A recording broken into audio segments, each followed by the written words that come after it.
বন্ধুরা, যারা আমরা প্রথমবার দেশ থেকে আসি দুবাইতে, প্রত্যেকের মনে স্বপ্ন থাকে একটা ভালো কোম্পানিতে আমরা যেন যেতে পারি, আমাদের সঙ্গে স্ক্যাম না হয়। একটা ভালো কোম্পানিতে কী কী সুবিধা থাকতে পারে সেই সুবিধাগুলো আজকে আমরা আপনাদের বলবো। যদি থাকে এই প্রত্যেকটা সুবিধা, তাহলে জানবেন যে আপনি একটা বেস্ট কোম্পানিতে এসে পড়েছেন। সবার প্রথম, কোম্পানি কোনো রকম আপনার থেকে ভিসা চার্জ করবে না। ভিসার জন্য যে টাকা, সেটা চার্জ কোম্পানি করবে না, ঠিক আছে? সেটা ভিসা রিনিউ করার সময়তেই হোক বা শুরুতেই হোক, এগুলো অ্যাকচুয়ালি এজেন্টরা চার্জ করে, ঠিক আছে? এজেন্টরা যারা দালাল যারা আছে দেশে, তারা চার্জ করে। কোম্পানি কোনো রকম কোনো চার্জ করে না। আপনাকে এখানে আসার পরে কোম্পানি জিজ্ঞেস করবে আপনার থেকে এজেন্টে কি কোনো টাকা নিয়েছিল। সেক্ষেত্রে আপনার উত্তর তখন ভেবে নিতে হবে যে আপনাকে এই কোম্পানি ফ্রিতেই ভিসা দিয়েছে, বাকি এজেন্টরা টাকাটা খেয়েছে। একটা ভালো কোম্পানি আপনার যাবতীয় খরচ বহন করবে, যেমন ফুড, রুম, মেডিকেলের যে ইন্স্যুরেন্স, ট্রান্সপোর্ট, মানে কোম্পানি থেকে যদি আপনার রুম অনেক দূরে হয় সেক্ষেত্রে বাস কোম্পানি আপনাকে প্রোভাইড করবে ট্রান্সপোর্ট। আর একটা হলো অ্যানুয়াল লিভ। 1 বছরের পরে কোম্পানি আপনাকে যদি দেশে পাঠায় বা 2 বছর পরে দেশে পাঠায়, 1 বছরে 1 মাস ছুটি দেবে আপনাকে কোম্পানি, 2 বছরে 2 মাস। তো সেই 2 মাসের বেতনটাও আপনাকে দিয়ে দেবে, বা 1 বছরে 1 মাসে যদি ছুটিতে যান 1 মাসের বেতনটাও আপনাকে দিয়ে দেবে। এই কোম্পানিগুলোতে সাধারণত ডিউটি টাইম থাকে 8+1, মানে 8 ঘন্টা ডিউটি, 1 ঘন্টা ব্রেক। এর বেশি যদি আপনাকে করায় তাহলে কোম্পানি ওভারটাইম দিতে বাধ্য, আর অবশ্যই সপ্তাহে 1 দিন ছুটি দিতে বাধ্য।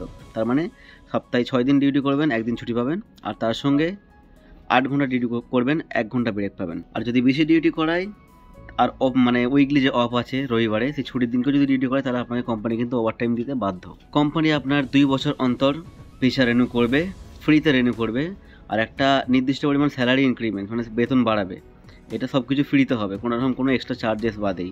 সেটা আপনার পারফরমেন্স ভিত্তিতেই হোক বা কোনো রকম সোর্সের ভিত্তিতেই হোক, কিন্তু ভিসার জন্য কোম্পানি কোনো রকম চার্জ করবে না। আর সেক্ষেত্রে যদি না ইনক্রিমেন্ট করে, না স্যালারি বাড়ায়, আপনি চাইলে কোম্পানি চেঞ্জ করতে পারবেন। নেক্সট, অ্যানুয়াল লিভের খরচ কোম্পানি বহন করবে, আর যাতায়াতের খরচও কোম্পানি বহন করবে। মানে 1 বছর পরে যদি আপনি ছুটিতে যান, 1 মাসের খরচ, 2 বছর পরে যদি যান 2 মাসের খরচ কোম্পানি বহন করবে, 2 মাসের বেতনও দিয়ে দেবে, আর তার সাথে যাতায়াতের খরচ, যাবারও খরচ, আসারও খরচ, ফ্লাইটের খরচ কোম্পানি আপনাকে দিয়ে দেবে। নেক্সট, কোম্পানিতে থাকাকালীন যদি আপনার কোনো সমস্যা হয়, কোম্পানির মধ্যে কোনো অসুস্থতা, কোনো ইনজিউরি হয়ে গেলে, সেক্ষেত্রে কোম্পানি আপনার খরচ বহন করবে।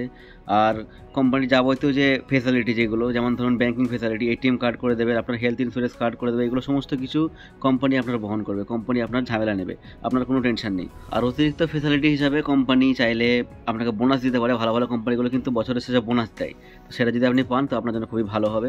আর মানে আলাদা করে পরিচিতি লাভ, বা ধরে নিন কোনো রিওয়ার্ডস, ঠিক আছে, তারপরে কোনো গিফট, যদি আপনার ভালো পারফরমেন্স থাকে সেক্ষেত্রে কোম্পানি মাঝে মাঝে গিফট করে, ঠিক আছে? কারোকে মোবাইল, ল্যাপটপ, এই সমস্ত রিওয়ার্ডস, কারোকে টাকা, এই সমস্ত রিওয়ার্ডস দেয় না?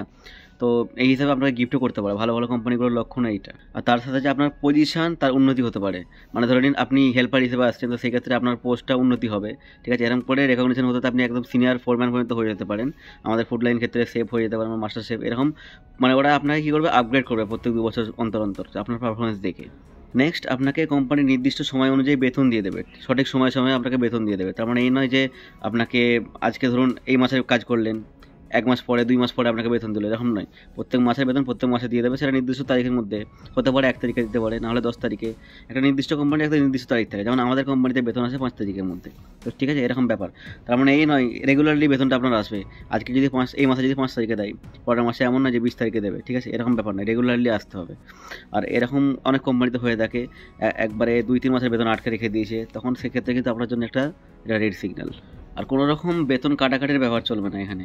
মানে আপনি যদি ওভারটাইম করেন, পারফেক্টলি আপনাকে ওভারটাইম কোম্পানি পে করবে, যত ঘন্টা করবে তত ঘন্টা দেবে, আর যা বেতন আপনাকে সেই বেতনই দেবে। আর সেক্ষেত্রে যদি আপনার ফেসিলিটি যেগুলো কোম্পানি আপনাকে বলেছিল না দিয়ে থাকে, খাবার দাবার না দিয়ে থাকে, তার জন্য আলাদা করে টাকা দেবে। যদি রুম না দিয়ে থাকে, আলাদা করে রুমের জন্য টাকা দেবে। আর মেডিকেলের ক্ষেত্রে যদি টাকা না দিয়ে থাকে, আপনাকে আলাদা করে তাহলে ওরা ইন্স্যুরেন্স কার্ড বানিয়ে দেবে ফেসিলিটি হিসেবে। তো এই যে সমস্ত ব্যাপারগুলো বললাম, এগুলো কিন্তু একটা ভালো কোম্পানির মধ্যে থাকে, আমরাও পেয়েছি এখানে। আমাদের পাশে যে সমস্ত বড় বড় কোম্পানিগুলো আছে সেগুলোর মধ্যে থাকে। কিন্তু তার মানে এই নয় ছোটো ছোটো কোম্পানিগুলো যদি আপনাকে এই ফেসিলিটিগুলো না দেয়, তার মানে এই নয় সেগুলো খারাপ। আপনি কাজ করলে বুঝতে পারবেন, যদি আপনার কাজের এরিয়া খুব ভালো থাকে, সেই কোম্পানি ছোটো হোক বা বড়ো, বাড়তি ফেসিলিটিগুলো যদি আপনার নাও থাকে, কিন্তু কাজের ক্ষেত্রে বেতনের কোনো সমস্যা না হলে, সে জানবেন যে আপনার কোম্পানিটাও ভালো, কোনো ব্যাপার নেই। তো বাড়তি ফেসিলিটিগুলো থাকলে এগুলোর ক্ষেত্রে কি আমাদের অনেক মানে ভালো হয় আর কি। আমরা যেহেতু গরিব বা ফ্যামিলি থেকে আসি, তো এই বাড়তি ফেসিলিটিগুলো থাকলে আমাদের ক্ষেত্রে একটু সুবিধা হয়। তো ভিডিও আজকে এখানেই শেষ করছি, দেখা হবে পরের ভিডিওতে। ভিডিওটাকে লাইক আর চ্যানেলটাকে সাবস্ক্রাইব করে দেবেন। ধন্যবাদ।